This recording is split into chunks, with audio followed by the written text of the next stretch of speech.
एक रात एक अकेली लड़की अपने घर में सबको सोते हुए चुपचाप सो रही थी। उसके आसपास चुपके से रात की अंधकार सज रही थी और हवा आत्माओं की डरावनी सी सीटी कर रही थी।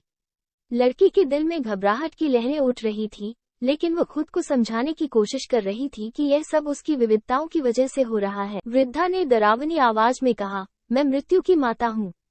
तेरे घर में आने का समय हो गया है, बेटी। लड़की डर के मारे अपने बिस्तर से उठी, लेकिन वो फंस गई। वो उठने की कोशिश कर रही थी, लेकिन उसकी पैरें जमीन से जुड़ी हुई थी, जैसे किसी अदृश्य शक्ति ने उन्हें बांध दिया हो। मृत्यु की माता आगे बढ़ी और लड़की के पास आई। उसकी आवाज घोर विकराल थी, जैसे कि हजारों भूतों की मिश्रित होकर बनी हो। वो बोली, तेरा समय खत्म हो गया है, अब तैयार हो जा अपनी मृत्यु के लिए। लड़की ने अपनी आंखें बंद कर ली और अपने आप को शांत करने की कोशिश की। वो ध्यान में जाकर अपनी सांसों को संयमित करने की कोशिश कर रही थी। उसने अपने अंदर की शक्ति को जागृत किया और अपनी आत्मा के साथ, हे, तुम एक भयानक भूत हो, पर मैं तुम्हारी शक्ति के प्रति अनदेखा नहीं करूंगी। लड़की की आवाज में अद्भुत ताकत थी, जो मृत्यु की माता को हिला देने वाली थी। वो दीर्घ चिल्लाहट के साथ चरम पर उठी और तड़पने लगी। उसकी आंखें श्वेत हो गईं और उसका रक्तवर्ण फिर से हरा हो गया।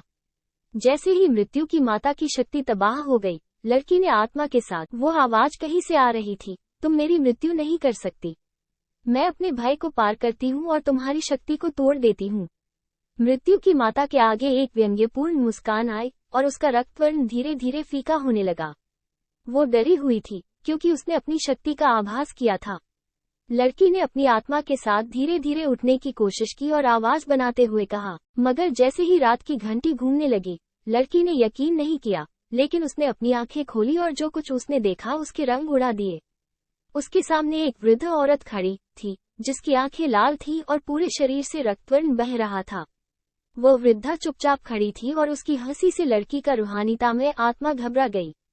लड़की ने अपने जज्बातों को नियंत्रित करते हुए पूछा, कौन हो तुम, और तुम मेरे घर में कैसे आई हो?